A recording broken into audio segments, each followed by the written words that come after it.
Assalamualaikum warahmatullahi wabarakatuh. Perkenalkan, nama saya Heni Murniati SPD. Saya mengajar di Sekolah Dasar Negeri Glagawero 2, Kecamatan Kalisat, Kabupaten Jember, Jawa Timur. Pada kesempatan ini, saya akan menyampaikan hasil best practice saya pada PPL 2 terkait pengalaman mengatasi permasalahan siswa dalam pembelajaran, yaitu pada mata pelajaran Bahasa Indonesia, materi kosakata. Adapun tujuan dilaksanakannya praktek pembelajaran ini adalah untuk meningkatkan kemampuan literasi dan numerasi siswa kelas 1 pada mata pelajaran Bahasa Indonesia materi kosakata di SDN Glagahwero 2. Dalam penyusunan best practice ini, saya menggunakan metode STAR, yaitu situasi, tantangan, aksi, serta refleksi hasil dan dampak. Pada bagian situasi yang saya tuliskan di sana adalah tentang kondisi yang menjadi latar belakang masalah. Kemudian, mengapa praktek ini penting untuk dibagikan? Apa yang menjadi peran dan tanggung jawab saya dalam pelaksanaan praktek ini? Itu yang saya tuliskan dalam bagian situasi. Nah, ini adalah kondisi yang menjadi latar belakang masalah mengapa saya melakukan praktek pembelajaran ini. Pada bagian ini dituliskan mengapa praktek ini penting untuk dibagikan. Menurut saya, praktek ini penting dibagikan yaitu agar teman-teman yang memiliki kesulitan yang sama dengan apa yang saya alami bisa mengambil pelajaran dari pengalaman saya. Selanjutnya di sini saya menuliskan apa saja yang menjadi peran dan tanggung jawab saya dalam praktek ini. Setelah itu kita menginjak pada bagian tantangan. Pada bagian ini saya menuliskan tentang apa saja yang menjadi tantangan untuk mencapai tujuan tersebut.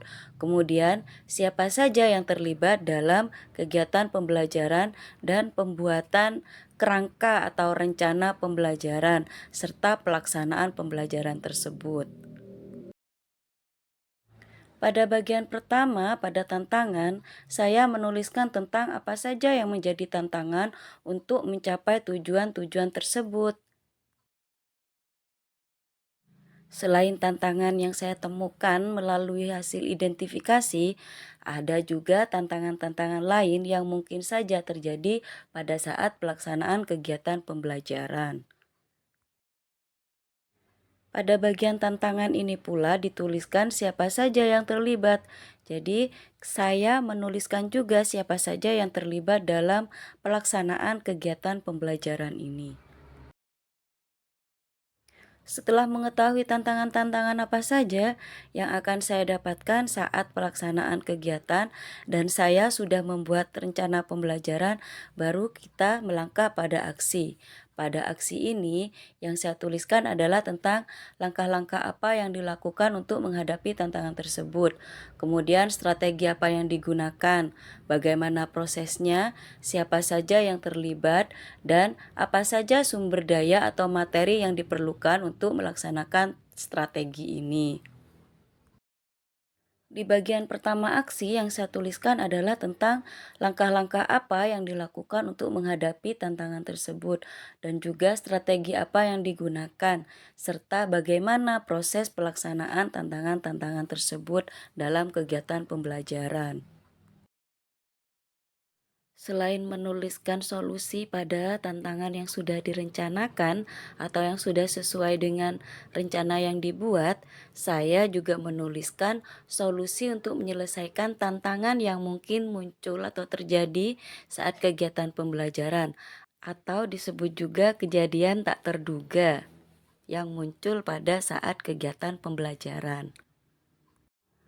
Tidak semua kegiatan pembelajaran berjalan sesuai dengan apa yang sudah kita rencanakan. Bisa saja kejadian yang tak terduga terjadi waktu kegiatan pembelajaran, dan itu pula terjadi pada kegiatan pembelajaran yang saya lakukan di kelas saya. Pada bagian akhir aksi dituliskan siapa saja yang terlibat dalam kegiatan tersebut, serta apa saja sumber daya atau materi yang diperlukan untuk melaksanakan strategi itu. Setelah pelaksanaan aksi, kemudian kita melakukan refleksi hasil dan dampak. Nah, di sini dituliskan tentang bagaimana dampak dari aksi dari langkah-langkah yang dilakukan. Kemudian, apakah hasilnya efektif atau tidak efektif dan alasannya itu apa. Kemudian dituliskan juga bagaimana respon orang lain terkait dengan strategi yang dilakukan. Apa yang menjadi faktor keberhasilan atau ketidakberhasilan dari strategi yang dilakukan.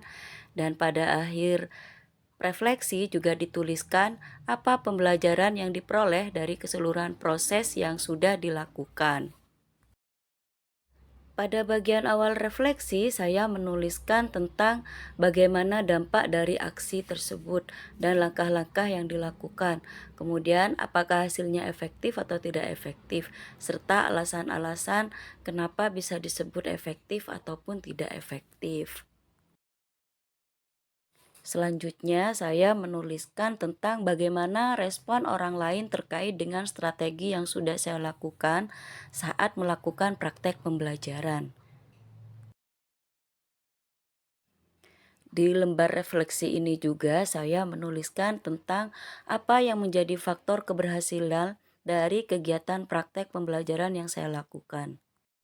Di akhir refleksi, saya menuliskan tentang apa pembelajaran atau keuntungan yang saya peroleh dari keseluruhan proses yang sudah saya lakukan dalam praktek pembelajaran ini.